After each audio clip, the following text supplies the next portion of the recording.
Saya berterima kasih kepada teman-teman perangkat desa, kepada Babin Kamtibmas, kemudian kepada Babinsa, para Kapolsek maupun Danramil yang sudah menginisiasi Kampung Covid ini. Saya lihat Kampung Covid di sini sangat bagus ya, karena ada ketahanan pangannya, ada pemeliharaan kambing dan informasinya sudah juga menghasilkan uang untuk desa. Kemudian selain itu juga dengan adanya Kampung Tangguh Covid ini, tentunya masyarakat makin peduli dengan lingkungannya, terutama masalah pandemi Covid ini, dan mereka saling bahu-membahu untuk supaya melakukan penerapan protokol kesehatan.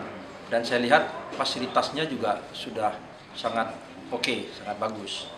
Jadi saya harapkan juga di Kampung Covid ini tidak hanya satu kecamatan satu, tetapi mungkin akan bertumbuh kampung tangguh yang lain yang bisa menjadi pesaing-pesaing dari kampung tangguh yang ada di sini.